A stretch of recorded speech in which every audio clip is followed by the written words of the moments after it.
मेरी सास मरेगी तब पढ़ेंगे। अब उसकी सास मरबेन करेगी, वो पढ़ेगी। अब अगर 6 महीना 9 महीना साल भर में अगर खुदा न करे इंतकाल कर गई, अब सास के तीजम जब बहू कौशी पढ़ती है, अब 9 महीना बाद कुरान शरीफ खोली है, 1 साल के बाद खोली है, पढ़ पाएगी? अब वो 10 मिनट तक खाली देखती है, 20 मिनट तक, उसके बाद वो हिम्मत करती है,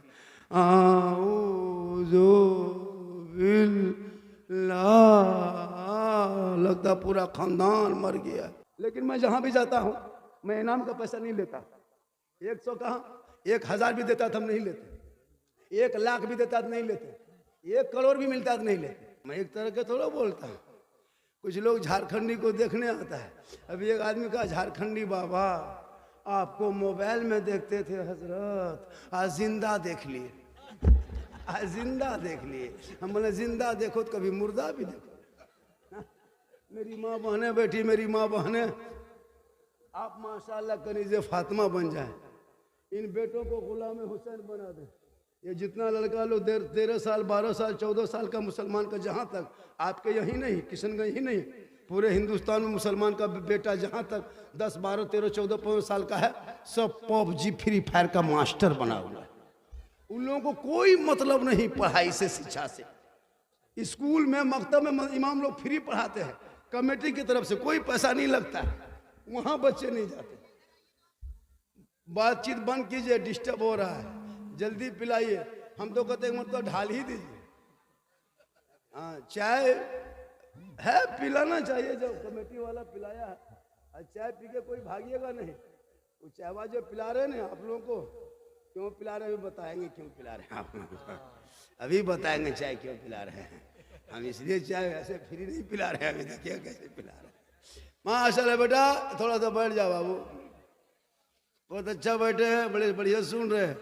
सब मिलके कहे या रसूल अल्लाह, कहे या रसूल अल्लाह, या रसूल अल्लाह। आप लोग थक गए क्या? कितना आदमी सुनना चाहते हैं? थोड़ा हाथ उठा दीजिए। या अल्लाह, जितने लोगों ने 12 बजे रात के बाद हाथों को उठाया, मौला 12वीं आका के सदक़े में 12 महीना हाथों में तंदुरुस्ती अता कर दे। इतनी बड़ी दुआ दी है कि हाथों को उठाने वालों को तंदुरुस्ती दे दी। अब जो नहीं हथवा उठाया होगा, वो मन में सोचता होगा, या अल्लाह, मौलाना झारखंडी साहब दुआ दे दिए, हम हथवा उठा ना सके, अगर अब की एक चांस दे देता तब की जरूर उठाते। तो मन में काहे सोचिएगा, एक चांस ले ही लीजिए, दे देते हैं एक चांस। पूरा मजमा कहे या रसूल अल्लाह, या अल्लाह, जितने लोगों ने हाथ उठाया, मौला सबों को मक्के मदीने के मुसाफिर बना, उनसे पहले मोहल्ले के मस्जिद के नमाजी बना। नमाज पढ़ते कि नहीं पढ़ते आप लोग? अरे नमाज पढ़ते हैं कि नहीं पढ़ते हो? अरे जुमा जुमा पढ़ते कि नहीं हफ्ता में? तब जुमा जुमा पढ़बे करते, डरते क्या? हफ्ता हफ्ता हफ्ता 2 रकात पढ़ेगा, एक सप्ताह में 2 रकात, और नियत करेगा, अरे बाप, और पंखा देखेगा, चूंकि कुछ जानेगा तब ना, है ना। जो नमाजी पक्का होता है वो खुदा का जलवा देखता है, खुदा उसको देखता है, और जो वही हफ्ता दिन की नमाज वो पंखा देखता है, पंखा उसको देखता है। क्योंकि नमाज पढ़ोगे सही से तब ना। हम लोग नहीं देखते हैं जब नमाज पढ़ने जाता है। देखो बूढ़ा देखे दोनों हथवा उठा रहा था, दोनों तहियात में दोनों उठा दिया उंगली। हम बोले चाचा दोनों उंगली कहे उठाते, एक ही को उठाइए। बोल कम टाइम बचा है, जल्दी जल्दी उठा, पूरा कर रहे हैं, बहुत दिन के बाद मस्जिद आए। हम लोग नहीं देखते, जब हाथ पांव कवरेज एरिया से बाहर, तब जाएगा मस्जिद टूहरल टूहरल। ऐसे हाथ पांव हिलता है हजरत, जब नलवा के सामने बैठता है ना मस्जिद में, तो ये नलवा खुलता है, दोनों खुल जाता है, क्योंकि उसके हाथ पांव काम नहीं करता है। नमाज जवानी में पढ़ना चाहिए नमाज को, लेकिन लोग 2-4 वो इमाम साहब होते हैं, 2-4 नमाजी होते, और सदर सेक्रेटरी, अरे बाप, वो तो प्रधानमंत्री और राष्ट्रपति, उसका तो मत पूछिए। पूरे भारत में हजरत जितनी जो सदर सेक्रेटरी है ना, और जो इमाम की तनख्वाह हमारे इलाके में कम है। हमारे इलाके में, आपके सबके इलाके में मौलाना तनख्वाह कितनी है? 7,000, 7,500, लुंगी समटा समटी फेटा फेटी तब 8, 9 कहिएगा मौलवी नहीं रखेंगे मौलाना, 10 तक तो छोड़िए, पूरा खानदान को मां। और डेली सप्ताह 300 रुपया एक महीना में 28 दिन में अंबानी को 301 आदमी देता है। बीवी 300, शोहर 300, माँ 300, भाई 300। एक घर में अगर 5 मोबाइल है तो 1500 रुपया मोबाइल से अंबानी को 28 दिन में देता है, तब तकलीफ नहीं होती है।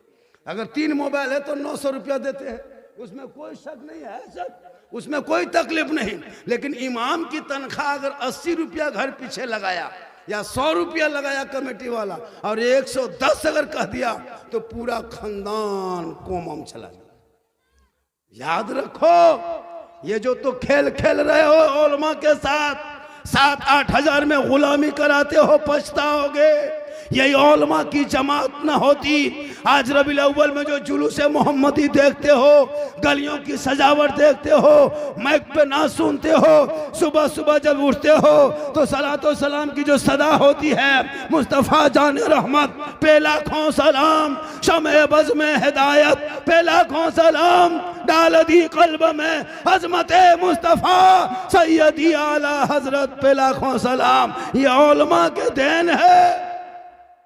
इसलिए इमाम की मस्जिद के इमाम की तनख्वाह कम से कम 15,000 होनी चाहिए, वरना कयामत के दिन सदर सेक्रेटरी को जवाब देना होगा। एक रोगाहा मानुस, कमजोर लेबर 400 कमाए और 1 कुंटल के मौलाना 200 देते हैं, जवाब देना होगा। इसलिए खुदा के वास्ते इमाम की तनख्वाह बढ़ाइए। ये कौन तनख्वाह बढ़ाएगी हजरत? फातिहा कराने में 5 टका देती है, घर बोला के, लड्डू रख के, अगरबत्ती जला के, एकदम मार्बल टाइल से घर में है। इमाम साहब सोचते हैं कि 150 देगा। एक इमाम घुसा घरवा, देखा मौसल्ला बिछल है, 5-6 गो लड्डू रखल है, अगरबत्ती 5 गो खड़ा, एगो 5 टका सिक्का बगल में पड़ा, इमाम का पारा गरम। इधर से घुसा ला इलाहा इल्लल्लाह, उधर से निकल गया मोहम्मद रसूलुल्लाह। घर वाला बोला मौलाना साहब बड़ी जल्दी फातिहा पढ़ दिए, क्या बात है? तो इमाम साहब ने कहा 5 रुपये में क्या रात भर बैठे रहें, क्या करें? 5 गो टका देगा, पूरा खानदान को कहेगा बख्श दीजिए, और अपने सब कुछ लेगा। इमाम को 10 टका दे करके दुआ करवाता है। एक जगह को इमाम साहब घुसे, 35 आदमी नाम दिया था घर वाला, 35 आदमी दुआ करवाया। तो इमाम साहब सोचे कि 10-20 टका देगा, 150। देखो बूढ़ा देखा कि पुराना 10 का नोट सीधा कर रहा था। बोला हजरत इमाम साहब इसको रख लीजिए, चाय वगैरह पी लीजिएगा। इमाम साहब ने कहा हम चाय वगैरह पीना छोड़ दिए हैं, अब हम हॉर्लिक्स पीते हैं। ये 10 टका में नहीं होगा, 100 टका दो। पूरा खानदान के नाम से बख्शवाया, लाज शर्म है कि नहीं? 10 टका में पूरा 35 आदमी जो नाम दिया, 10 टका में हम ठिका लिए। इसलिए अपने औलादों को पढ़ा दो। आज तेरे घर में कुरान है, तेरी बहू कुरान नहीं पढ़ती जितनी माँ बहने बैठी हैं। चैलेंज है, मोबाइल देखेगी, कुरान नहीं पढ़ेगी। सबके घर में कुरान शरीफ है, 3-3 पीस कुरान, 4-4 पीस कुरान शरीफ रखल है। शादी में जब बहू सब उतरती है गाड़ी से, उनके आगे पीछे 1-2 औरतें भी आती है, देखिएगा कुरान शरीफ लेग उतरेगी। लेकिन खाली पूरा मोहल्ला दिखा दी कि उनकी बहू पढ़ी है कुरान शरीफ। अलमारी में सेट, हाथ में मोबाइल, पास में रिमोट, सामने LCD। एक बहू को हम पूछे भी थे कि हाँ बहू आप लोग कुरान शरीफ लाते हैं तो पढ़ते क्यों नहीं? बल पढ़ेंगे झारखंडी बाबा, मेरी सास मरेगी तब पढ़ेंगे। अब उसकी सास मरबेन करेगी, वो पढ़ेगी। अब अगर 6 महीना 9 महीना साल भर में अगर खुदा न करे इंतकाल कर गई, अब सास के तीजम जब बहू कुरान शरीफ पढ़ती है, अब 9 महीना बाद कुरान शरीफ खोली है, 1 साल के बाद खोली है, पढ़ पाएगी? अब वो 10 मिनट तक खाली देखती है, 20 मिनट तक, उसके बाद वो हिम्मत करती है,